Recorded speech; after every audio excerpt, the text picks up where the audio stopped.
A paz do Senhor Jesus, Deus abençoe a todos. Hoje nós vamos falar a respeito dos primeiros cristãos, né? Os seguidores de Cristo. Isso nós vamos aprender lá lendo o livro de Atos, capítulo 9, versículo 2. Nós vamos ver que no começo eles eram chamados de seita ou os do caminho.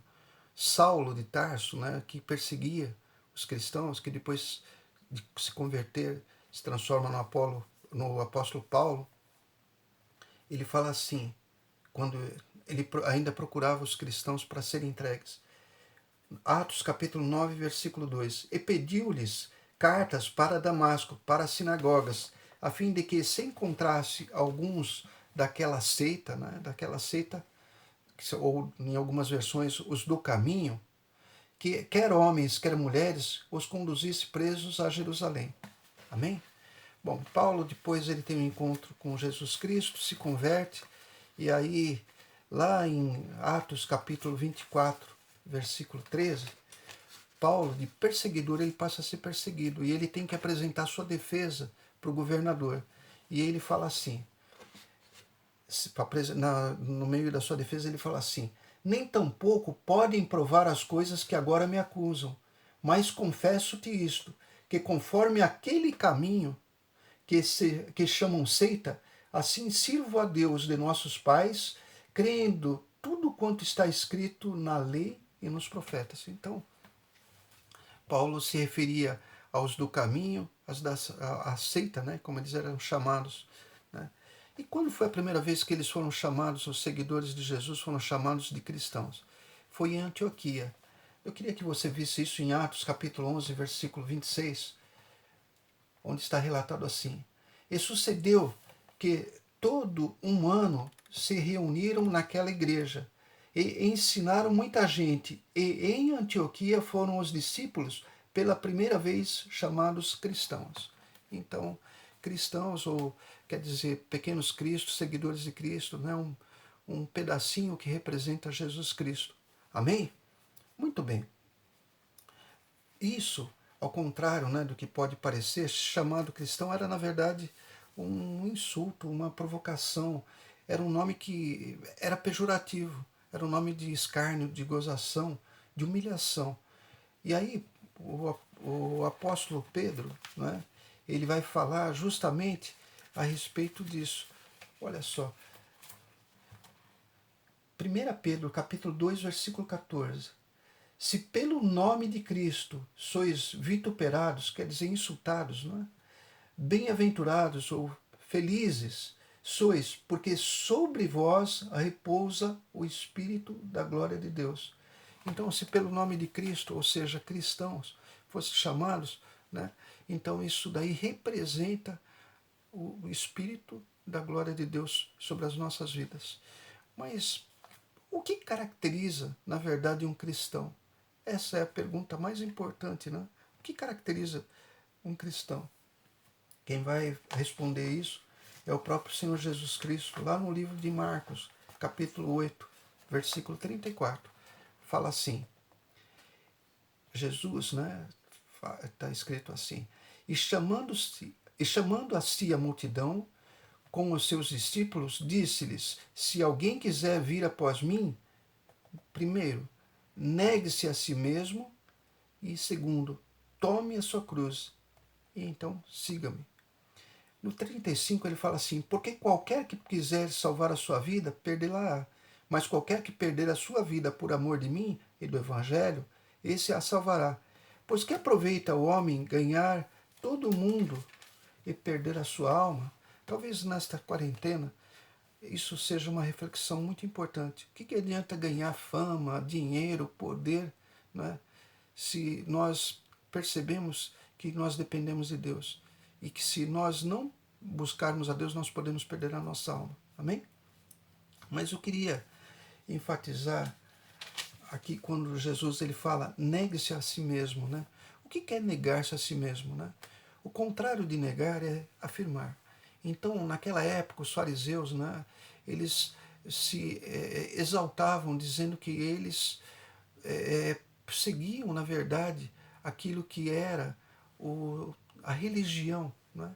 Então eles se baseavam na religião. Então eles cumpriam a lei dos dízimos, eles oravam nas sinagogas, eles faziam jejum, mas de uma forma muito superficial, sem sentir na verdade o que eles estavam fazendo. Era só aparência externa. Eles se afirmavam e se firmavam nisso para se entenderem que eles tinham direito, que eles eram melhores. Na verdade, Jesus, ele veio para aqueles que reconhecem que estão perdidos. Jesus veio para os pecadores. Então era preciso se humilhar. E se humilhar é negar-se a si mesmo. Negar o que é negar? Negar o direito que nós temos de responder a uma pessoa que nos provoca, negar o fato de querer assim se vingar, de desejar o mal, de falar mal das pessoas, de querer julgar, negar o que seria a vontade, né, normal, né, de reação, o modo de reagir. E o que quer dizer tomar a sua cruz? Né? Para entender isso, nós precisamos entender que naquela época, né, dos romanos, a cruz era um sinônimo, né, de condenação. Então ela representa três coisas. Primeiro, vergonha. Segundo, sacrifício. E terceira, morte. Né? Vergonha, porque a cruz era uma humilhação. Todas as pessoas que iam para a cruz, na verdade, eram transgressores, eram malfeitores, pessoas inimigas da sociedade. Então era uma vergonha para a família, para a própria pessoa que estava indo se crucificar. Segunda coisa, sacrifício. Obviamente, né? A cruz é sacrifício. Né? E esse sacrifício não é representado aqui pelo sacrifício da nossa carne, do nosso corpo. Né? O sacrifício que a Bíblia fala, né? O que Jesus fala, tome a sua cruz, é na verdade o maior sacrifício que existe, que é a obediência. Né? Não é o holocausto, você ficar se penitenciando, mas a obediência. Eu queria que você visse isso lá em 1 Samuel capítulo 15, versículo 22. Está escrito assim: porém Samuel disse, tem porventura o Senhor tanto prazer no holocausto e sacrifícios, como em que se obedeça a palavra do Senhor?